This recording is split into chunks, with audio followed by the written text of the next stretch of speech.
안녕하세요. 그녀의 북살롱 미셸입니다. 네, 오늘은 재미있는 역사서 한 편을 소개해 드리려고 합니다. 중국의 고대 역사고요. 진나라 말기에 그 초나라의 항우와 한나라의 유방과의 기나긴 그 대립을 묘사했던 초한지를 소개해 드리려고 해요. 여러분은 삼국지와 초한지를 어떻게 보셨을지 모르겠는데 이상하게 저에게는 초한지가 보다 더 재미있었다고 할까요? 제 기억 속에는 그렇게 남아있어요. 예. 정확한 이유가 뭘까를 이렇게 막 생각해 보진 않았었는데 그냥 조금 더 이 스토리가 단순하고 그리고 뭐 좀 이렇게 인간미가 많이 느껴지는 그런 소소한 일화들이 초한지에 더 많이 있지 않았었던가 싶거든요. 아닐까요? 제가 오늘 이렇게 초한지를 소개해 드린다고 하면서도 초한지 뭐 전체 스토리를 다 이렇게 뭐 되돌아 읽어본 것이 아니어가지고 조금 무책임한 것 같다는 생각도 들긴 하는데 네, 제 머릿속에 두 역사 소설의 이미지는 그렇게 남아 있습니다. 오늘 제가 읽어드릴 그런 이제 초한지에 대한 스토리는 원전의 일부를 낭독한다거나 어떤 역사 평론가의 그런 전문적인 어떤 그 평가 기록 뭐 이런 것들을 공유하려는 것이 아니고요. 아주 재미있는 세계사 브런치라는 책 속에 수록된 그런 동양의 동양 세계사, 바로 중국의 역사 파트에 실린 이야기 한 토막을 낭독해 드릴 거고요. 제가 먼저 내용 읽어봤는데 되게 재미있습니다. 그러니까 오늘 편안한 마음으로 잠시 이 진나라 말기의 중국으로 저와 함께 타임머신을 타고 구경을 가본다 생각하시면 뭐 그 정도의 마음만 준비하시면 될 것 같아요. 자, 이야기 속으로 좀 들어가 보겠습니다. 일본 속담 중에 이런 것이 있다고 해요. 노부나가가 밥을 짓고 히데요시가 반찬을 만들어서 이에야스에게 바쳤다는 말이요. 16세기 일본의 전국시대에 다이묘라고 불리던 여러 쟁쟁한 군벌들 간의 대권 경쟁에서 그 초반에만 하더라도 존재감이 미미하던 도쿠가와 이에야스가 천하를 잠깐씩 호령했던 그런 반짝 스타들을, 그러니까 노부나가와 히데요시겠죠. 이들을 모두 누르고 최종적으로 대권을 잡게 되는 그 과정을 꼬집은 표현이라고 볼 수 있죠. 다소간 고개가 끄덕여지는 면이 있습니다. 이와 비슷하게 고대 중국 역사에서도 진 제국이 득세했다 멸망한 뒤 한 왕조가 들어서기까지의 과정을 보면 이렇게 표현해 볼 수도 있다고 해요. 진시황이 밥을 짓고 항우가 밥상을 차려서 유방에게 바친 것이라고요. 네, 뭐 공감 좀 되실까요? 저는 아주 정확한 표현이지 싶어요. 네. 진시황은 육국을 멸망시키고 여러 급진적 개혁을 벌여서 통일 중국을 경영한 제도적 인프라를 만들었어요. 그런데 그가 죽자마자 자체 발광이라는 좀 수식어가 어울리는 트로이 목마 조고라는 이 환관이 있었죠. 그가 주연한 어떤 원맨쇼라고 표현을 하셨어요. 그 진시황을 모시던 그 환관의 유방의 계략으로 진시황의 첫 번째 똘똘하던 첫 번째 아들이 내침을 당하고 그리고 죽는 거죠. 그리고 둘째 아들을 왕위에 올리고 그 모든 정사를 다 그 환관이 조정을 하잖아요. 그 환관의 이름이 조고였죠. 그의 그런 참 계략과 원맨쇼로 그것에 힘입어서 진제국은 정말 어이없이 망조의 길을 달려가게 된 겁니다.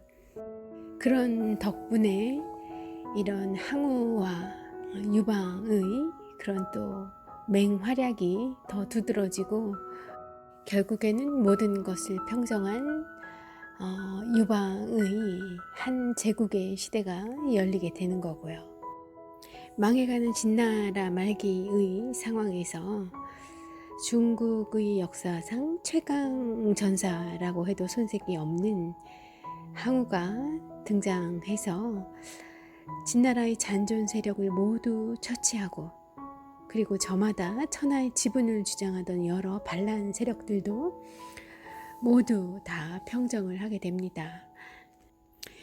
그런데 이렇게 동분서주하느라 기진맥진한 항우를 슬쩍 아주 슬쩍 밀어내고 대권을 잡은 것은 결국 시골 건달 출신의 유방이었던 거예요.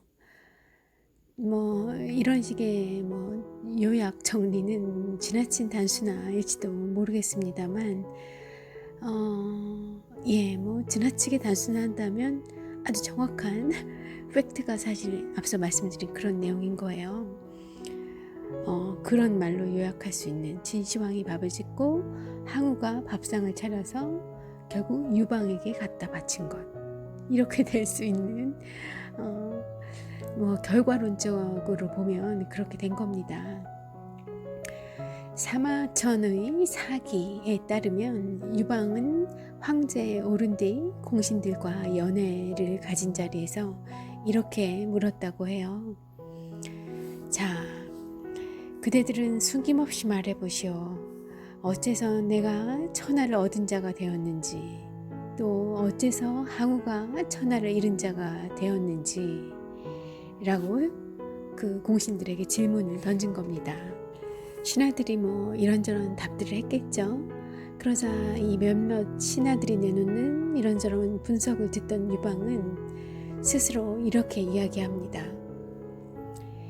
경들은 하나만 알고 둘은 모르는군. 장막 안에 앉아 모든 계책을 두루 운용하면서 천리밖의 승리도 결정짓는 그런 위대한 일이라면 나는 장자방만 못하오. 또 나란 일을 잘 살피고 백성을 위무하며 군량을 조달하고 보급로가 끊기지 않도록 하는 일이라면 나는 또 소화만 못하오. 100만 대군을 이끌고 전투에서 반드시 이기며 공격한 성은 무조건 함락시키는 일이라면 나는 한신만 못하오. 하지만 나는 이 세 사람과 같은 인재들을 기용할 줄 알았기에 천하를 얻게 된 것이오. 항우는 단 한 사람 범증조차 제대로 쓸 줄 몰랐으니 아집에 사로잡힌 탓에 그리 된 것이지 라고요. 네, 어떠세요? 고개가 끄덕여지실까요? 이게 바로 유방이 승리할 수 있었던 전국의 모든 것을 다 가질 수 있었던 유방의 리더십이었던 겁니다. 여기 유방이 언급한 범증에 대한 일화를 또 소개해 드릴게요. 범증은 항우를 섬긴 노 전략가로 일찍이 유방이 위험한 존재임을 간파하고 항우에게 계속 그러니까 유방을 제거해야 한다고 주장한 인물이었어요.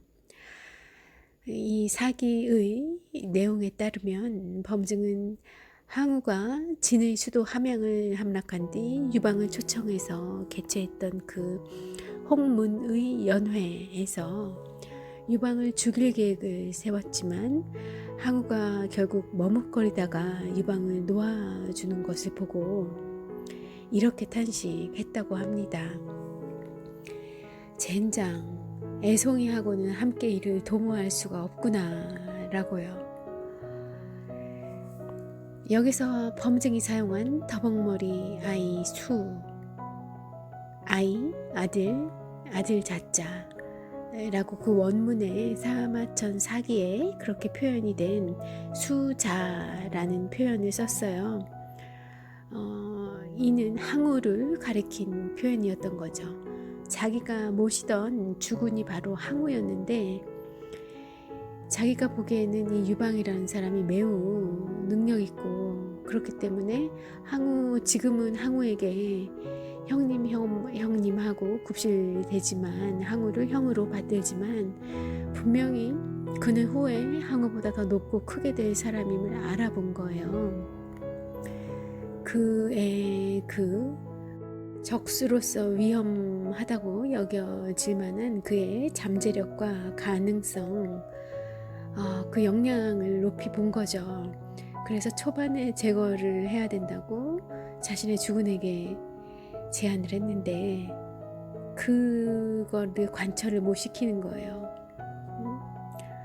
아이고, 그 어떤 일보다 범증의 판단에서는 유방을 제거하는 게 가장 중요해 보였는데 그걸 못 알아보고 자기의 그 충정 어린 제안을 따르지 못하는 그 항우의 지도자로서의 판단력과 성정 이런 것들의 탄식을 금치 못했던 거죠.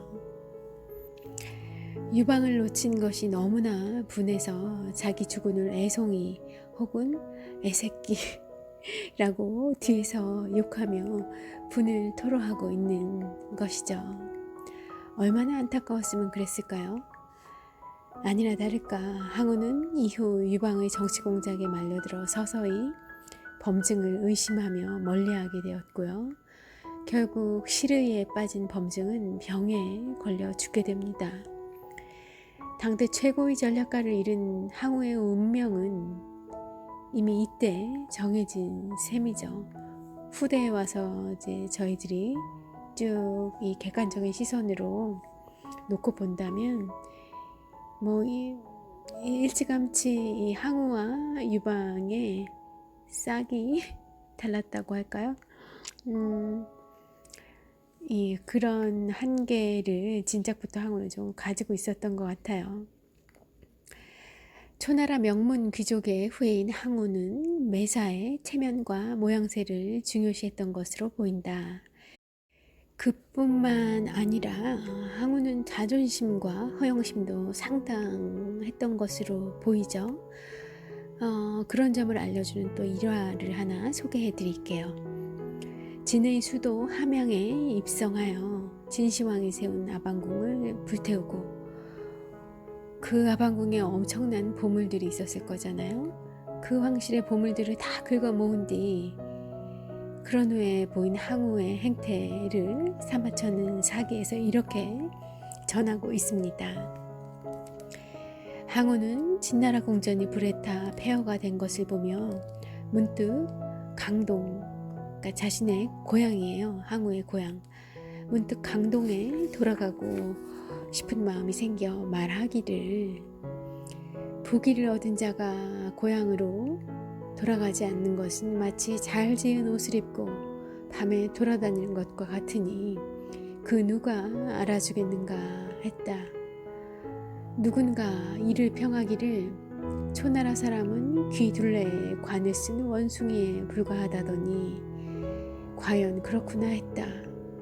이를 전해 들은 항우는 그를 삶아 죽였다. 그러니까 항우는 자기의 이 위대한 위협을 알아봐 주길 바란 거예요. 누구한테 자랑하고 싶었던 거죠. 남들이 알아봐주고 이 자신의 위협을 누군가 칭송해주면 좋겠는데, 그럴 사람들은 자신의 이 비포 애프터를 아는 고향의 사람들이라는 거죠. 이쪽에 있는 이 사람들에게는 자기가 약탈자일 수도 있고, 그런데 이 강동이라는 지역에 잘 나가는 장수에 불과했던 본인이 이 어마어마한 위협, 황제를 패한 거예요. 세상에 이런 이 어메이징한 일을 자신이 이루었는데 칭송을 받고 싶었던 거죠. 그런데 그런 이제 자기의 그런 토로가 흘러 누군가에게 전해졌는데, 이 자신을 칭송하기는커녕 세상에 나 대항우를 원숭이에 불과하다고, 그 원숭이가 어떤 흉내를 내거나 이러면 그 사람들이 뭐 이렇게 막 박수 쳐주고 이러는 것처럼 그런 재롱 떨고 칭찬받기를, 관심 끌기를 원하는 그런 원숭이에 불과하다고 누군가 그런 말을 했다는 소리가 들려오니 그를 삶아 죽였다는 거예요. 항우가요. 야, 여기서 우리 항우라는 이 멋진 장수가 굉장히 체면과 모양새를 중시할 뿐만 아니라 자존심과 허영심도 어마어마했었다는 이야기를, 그리고 뭐 당시에 눈에 보이는 게 없었겠죠. 어쨌든 뭐 그런 일화가 또 있습니다. 즉 항우는 진제국의 수도를 함락한 기세를 타고 천하를 경영할 큰 뜻을 품기보다는 우선 고향 초나라에 돌아가서 그간의 공적을 자랑하고 싶어서 못 견뎠던 것이죠. 게다가 또 그런 작은 스케일, 그런 속 좁음, 당신의 깜냥은 그 정도밖에 되지 않소 라는 의미의 그런 비판하는 소리를 듣게 되자 자존심이 상해 말한 사람을 죽여버린 거죠. 이렇게 체면과 모양새를 따지는 항우의 그런 뭐랄까요, 항우의 뭐 인간됨, 항우의 그릇, 뭐 이런 것들이 결국 마지막 순간까지도 그의 발목을 잡았던 것을 보여주는 또 다른 일화를 하나 소개해 드릴게요. 해하의 전투에서 한나라 군의 포위를 뚫은 항우는 이제 고향 땅과 중원을 가르는 오강에 도착을 하게 됩니다. 그러니까 항우와 유방이 각자 이제 좀 다른 루트로, 다른 방향으로 진의 수도 함양에, 그 함양을 향해서 군을 이끌고 진격을 해 들어갔고요. 함양에 먼저 입성한 사람은 항우였던 거예요. 그래서 먼저 차지를 하고 아방궁도 불태우고 뭐 금은보화도 차지하고 그랬었는데, 이제 유방과의 싸움, 대결이 남아 있었던 거고, 그 싸움에서 밀려서 결국은 그 초나라 항우의 고향이었던 그 강동 바로 앞에 강 하나만을 남겨두고 그렇게까지 밀려서 쫓기고 있던 상황이었던 거예요. 간신히 한나라군의 포위를 뚫고 고향 땅 강동 지방과 중원을 가로지르는 그 오강에 도착을 했는데, 그러니까 강동 지방 앞을 흐르는 그 오강에 도착을 했는데, 마침 강에 작은 배가 한 척 정박해 있었습니다. 이때 항우를 알아본 뱃사공, 그 강동 지방에 유명한 장수였으니까 알아봤겠죠. 이 항우를 알아본 뱃사공이 강 건너 강동에서 후위를 기약하라며 이렇게 말을 건넸어요. 항우에게. 강동이 비록 땅은 작지만 사방 천리에 달하고 백성의 수가 10만에 이르니 그곳 또한 왕 노릇을 할 만합니다. 원컨대 대왕께서는 어서 건너십시오. 지금 저에게만 배가 있으니 한나라 군대가 쫓아온다 해도 이 강을 건널 수 없습니다. 제가 잘못 표현한 부분이 있었어요.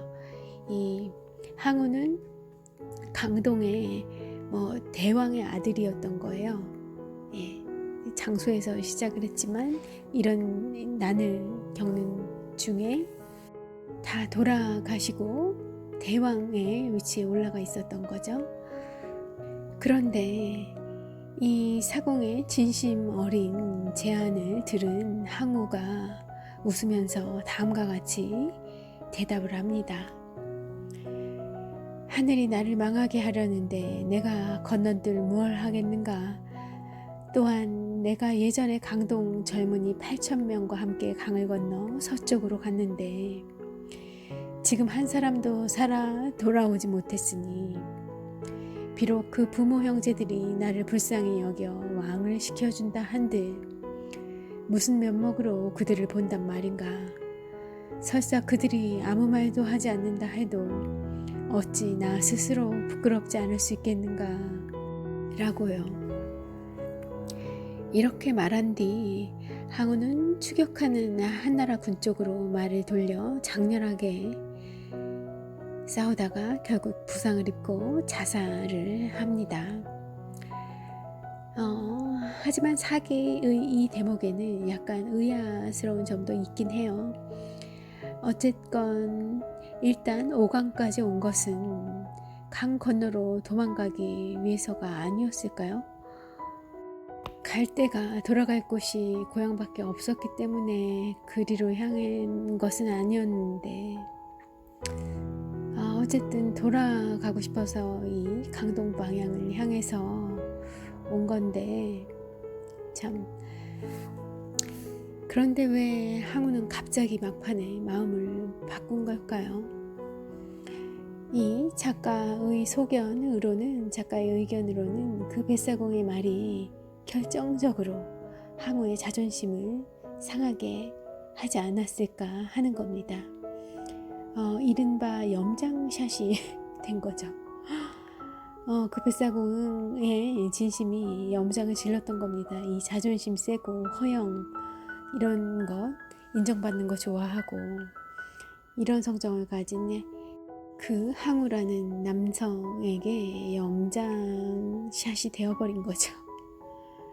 사공의 말은 요약하자면 강동 지방이 조그맣기는 해도 거기서라도 왕초 노릇하면 되실 거 아닙니까? 이런 말인데 명색이 초패왕으로 초나라의 그 패왕으로 천하를 호령했던 그 항우가 이 말을 듣고 갑자기 인구 10만에 고작 천리 정도의 땅에서 한동안 숨을 죽이고 살 생각을 하니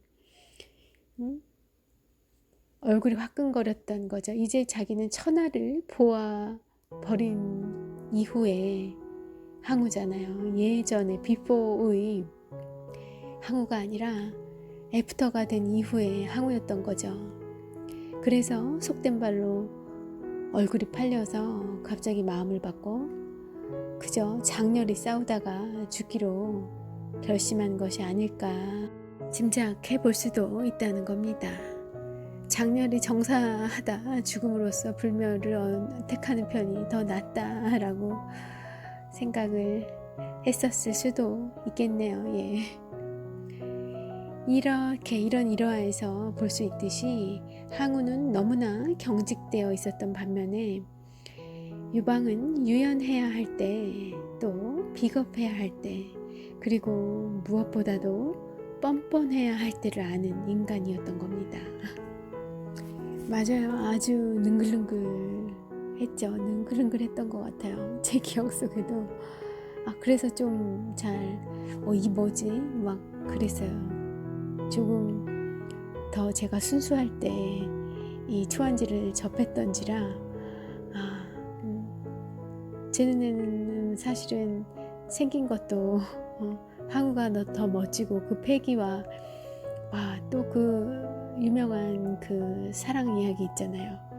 이 우희던가요? 그 이름이 그 항우가 사랑했던 여인이 우희였던 것 같은데 뭐 아름다운 러브스토리 사실 저는 항우 편이었어요.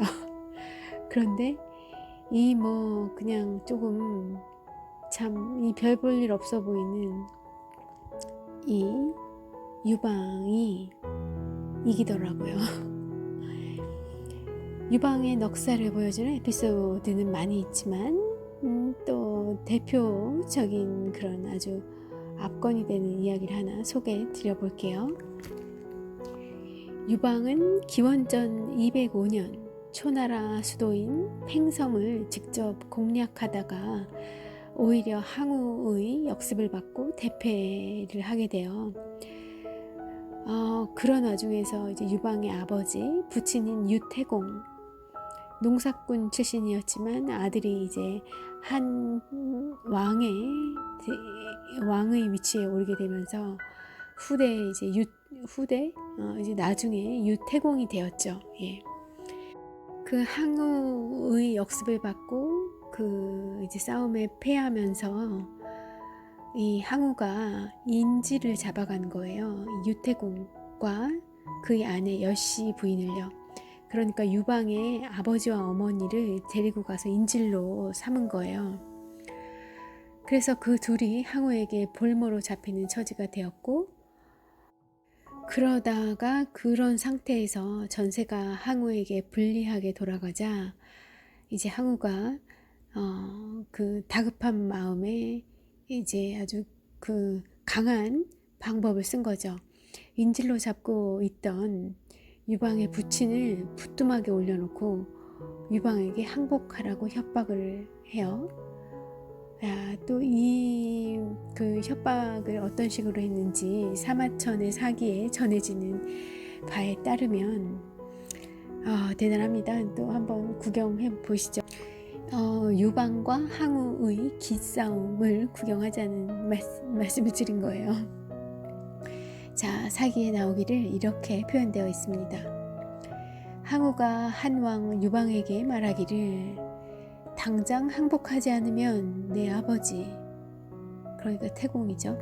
당장 항복하지 않으면 유태공을 삶아 죽이겠다 하자 한왕이 유방이 대답하기를 전에 나와 그대가 회왕의 신하로 있을 때 우리 형제가 되기로 약속하자 했었으니 내 아버지는 곧 그대의 아버지이다. 그대가 아버지를 반드시 삶아야겠다면 꼭 그래야겠다면 내게도 국 한 그릇을 나눠주시게. 그러니까 항우가 당신의 아버지를 삶아 죽이겠다라고 하니까 너랑 나랑 형제 맺지 않았었냐. 그러니만 너가 꼭 아버지를 삶아야겠다면 그리 해라. 잘 삶아서 나에게도 국 한 그릇을 그 삶아진 국 한 그릇을 다오. 그 얘기인 거예요. 그런데 그 아버지는 당신의 아버지이기도 하다 라고 진짜 유방은 대단해요. 대단해. 유방은 한때 항우와 의형제를 맺으면서 그런데 실제 나이는 이제 유방이 항우보다 10살 이상 더 많았었잖아요. 그러니까 본인이 나이상으로는 형이에요. 그런데 그 의형제를 맺자고 하면서 자기가 동생을 하겠다고 한 거죠. 그걸 알아본 거예요. 그러니까 이 항우의 이 허영심과 자만심, 허영심 이런 것들을 꿰뚫었던 거죠. 그래서 내가 당신의 동생을 하겠소 하고 그러니 나를 동생으로 받아주시오. 우리 잘 지내봅시다 했던 거죠. 그냥 이 처세의 달인입니다. 다시 앞서의 그 일화로 돌아가자면 이제 그 나에게 그 내 아버지를 삶은 국 한 그릇 잘 삶아서 나에게도 한 그릇 주시오라고 유방이 대응을 하니 이제 협박을 하려고 했던 이런 항우는 다시 해묵은 의형제 인연을 들춰내며 부자관계까지 혼란스럽게 만든 이런 유방의 넉살에 결국 유태공을 죽이지도 못하고 또 유방의 군대를 철수시키지도 못한 채 참 분만 사겼다고 합니다. 그 죽이지도 못할 걸 어째 그런 협박은 해가지고 말이죠. 그때 그냥 그 유태공을 뭐 죽였으면 어떻게 됐을까요? 그것도 두고두고 큰 화를 불러오기도 했겠습니다만 어차피 질판이기도 했고 유방처럼 그런 또 넉살 좋은 응수를 한다거나 해서 피를 흘리지 않고도 유방의 군대를 철수시키는 뭐 그런 묘수를 냈어야 되는데 그러지도 못하고요. 유방이 요새 말로 표현하면 심리전에 굉장히 강한 인물이었던 것 같아요.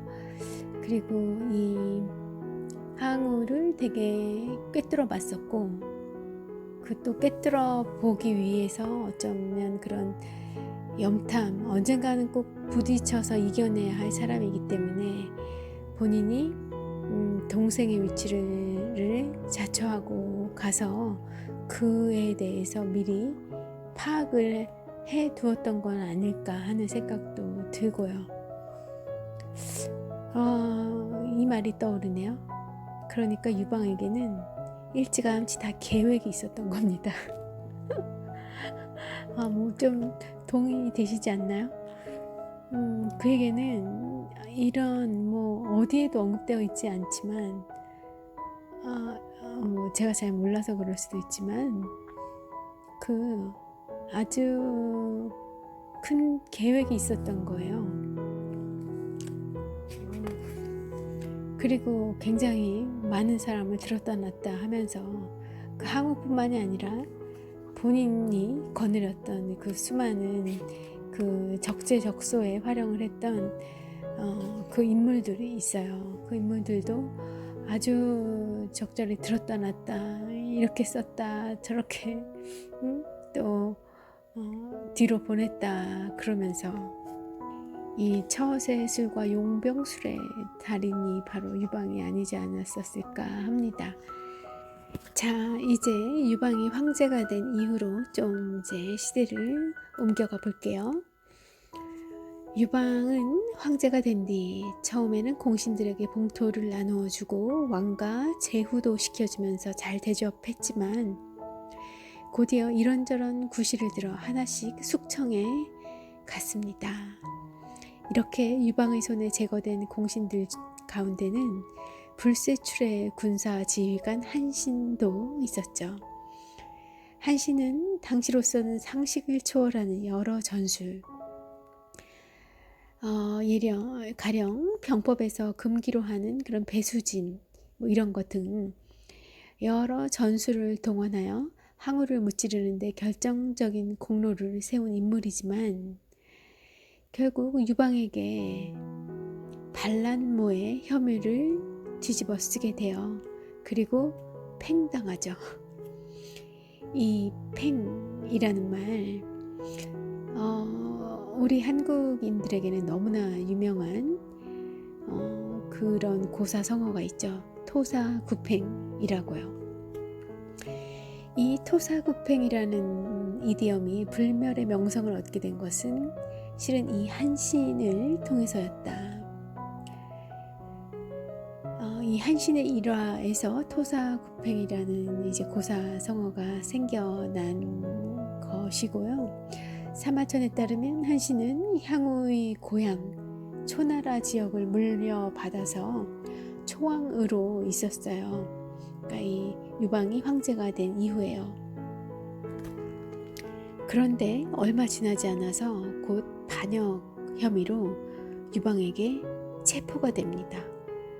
그러니까 이 전쟁에서 승리해서 그 공신에게 그 적국의 땅 매우 의미 있고 그런 좋은 땅을 주고 통치를 하라고 한 거예요. 그런데 주었다가 얼마 지나지 않아 곧 다시 빼앗아 버린 거죠. 아주 불명예스럽게 반역이라는 혐의를 씌워서요. 사마천의 사기에는 이때 한신이 내뱉은 다음과 같은 탄식이 소개되어 있습니다. 들어보세요. 과연 사람들의 말과 같도다. 꽤 많은 토끼가 죽고 나면 좋은 사냥개도 같이 삼겨지고 높이 나는 새가 잡히고 나면 좋은 활도 이제 광에 들어가는 신세가 되며 적국이 무너지고 나면 이제 계략을 도모한 신하도 끝장이 난다. 천하가 평정되었으니 나도 이제 마땅히 삼겨지는구나 라고요. 여기서 토끼의 죽음과 개의 최후가 따로 뽑혀나와 이용가치가 다한 사람이 버림을 받는 경우를 가리키는 토사구팽이라는 사자성어가 탄생하게 된 거죠. 이 말은 원래 춘추시대 말기 월왕 구천이 오나라를 멸망시킨 뒤 점점 교만해지고 의심이 많아지는 것을 보고 신하였던 그의 신하 범녀가 그의 곁을 떠나면서 남긴 말이었는데 한신이 자신의 기구한 처지를 묘사하면서 재활용하는 바람에 더욱 유명해진 거죠. 이렇게 반란 혐의를 받고 체포된 한신은 간신히 목숨은 건졌지만 초왕에서 회음후로 강등이 되어서 한나라 수도 장안에서 살게 됩니다. 한신의 능력을 두려워한 유방이 멀리 강동에 두는 것이 아니라 가까이 둔 채 감시하고 싶어 했기 때문에 장안에 살게 돼요. 자, 사기에 실려있는 이 무렵의 유방과 한신 사이에 있었던 뼈있는 대화를 감상해 보실까요? 주상이 물었다. 나는 군사를 몇 명이나 거느릴 수 있겠는가? 한신이 답했다. 폐하께서는 기껏해야 10만 정도밖에 거느리지 못하십니다.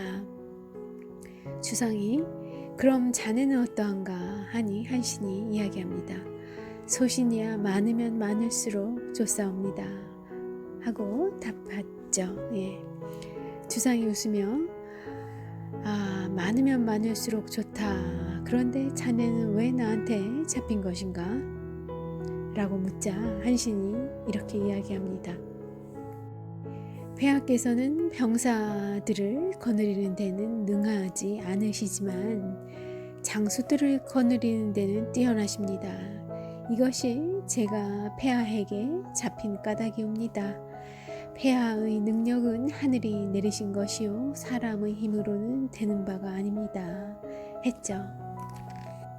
자, 작가님의 해설을 좀 들어볼게요.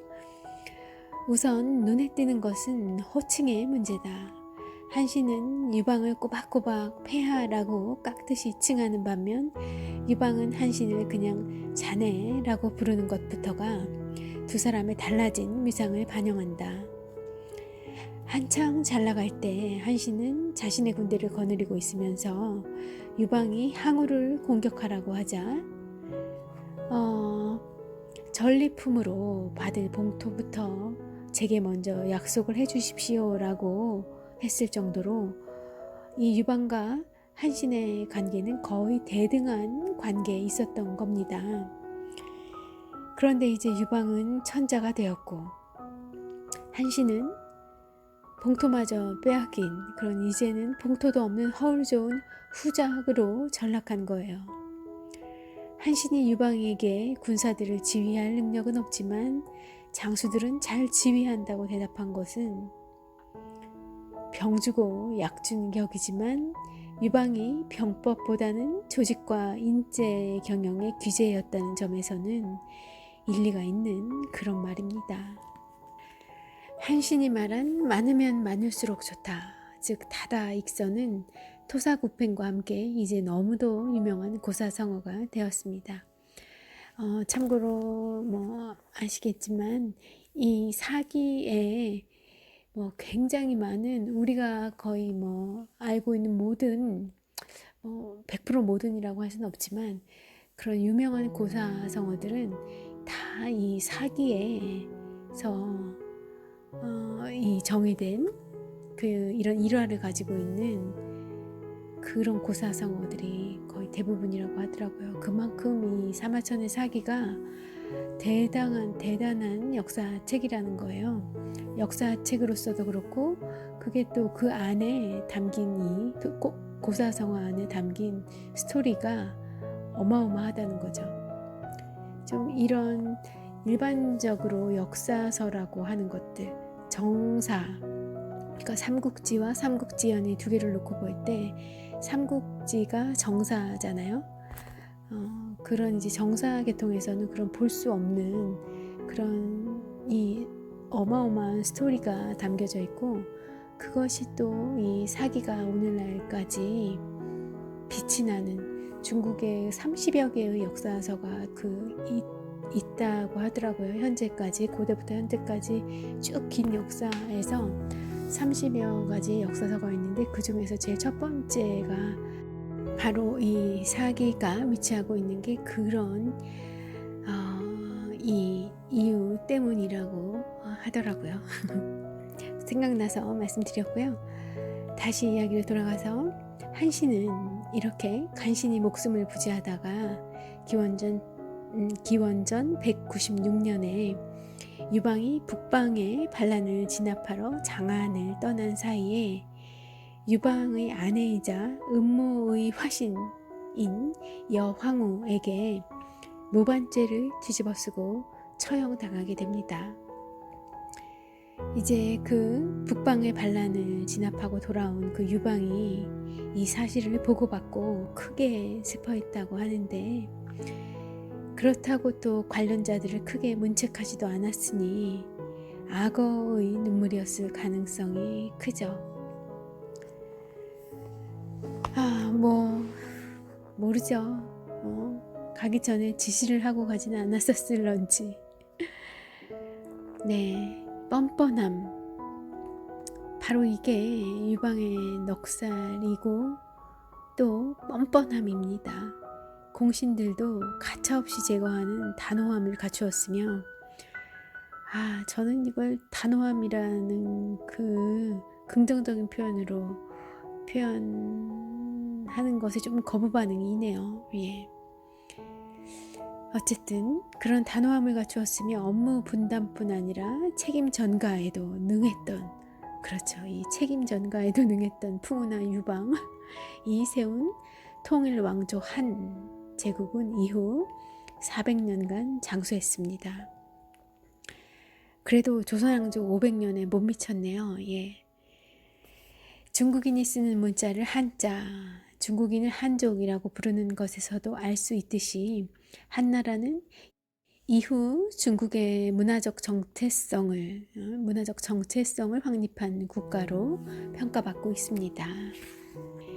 네, 이렇게 해서 오늘 초한지의 몇몇 장면들, 몇몇 그 중요한 관계들을 사마천의 사기에 인용된 그런 고사성어와 기록들을 활용해서 좀 이렇게 재구성을 해보았어요. 재구성이라기보다 좀 분석해 보았다고 할까요?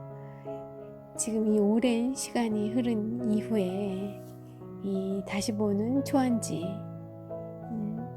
그리고 이 또 우리에게 익숙한 그 고대 중국의 역사는 초한지도 있지만 삼국지도 있잖아요. 제가 오늘은 삼국지에 대해서는 언급하지 않았지만 삼국지는 너무나 많이 알려져 있으니까, 오히려 초안지보다 더 많이 알려져 있으니까 그 인물들이나 주요한 에피소드, 뭐 관계들 이런 것들 많이 아실 거고, 그것에 비추어 봤을 때 또 이 초안지의 이 인물들과 관계는 어떤지 좀 이렇게 뭐 재미나게 잠깐 회상해 볼 수 있는 그런 시간이 되었기를 바라면서 저는 즐거웠습니다. 오랜만에 이 초안지 얘기를 접할 수 있어서 좋았고, 또 사마천, 제가 오늘 읽어드린 부분에는 포함되어 있지 않지만 사마천의 사기에 대해서 또 이제 다른 그런 이제 다른 시각으로, 그리고 또 제가 몰랐던 다른 내용들까지 더 많이 이 책에는 수록이 되어 있더라고요. 저자님의 이 지식과 지성에 아주 그냥 탐복하게 되는 그런 책인데요. 제목 다시 한번 알려드릴까요? 세계사 브런치예요. 원전을 곁들인 맛있는 인문학, 세계사 브런치이고요. 작가님은 정시몬 님이십니다. 제가 계속 이 책 읽어 나가면서, 그리고 다 읽은 후에도 때때로 이 책 다시 열고 그 전체 인류 세계사에 있어서 재미있는 사건들, 그리고 역사의 한 토막들을 소개시켜 드리려고 해요. 일주일에 한 번, 2주일에 한 번, 뭐 그런 주기로요. 오늘 비가 종일 내리다가 이제 좀 그쳐가지고 저는 살짝 동네 한 바퀴 돌고 오려고 합니다. 편안한 토요일, 그리고 또 편안한 일요일 시작하시길 바랄게요. 네, 미셸이었습니다.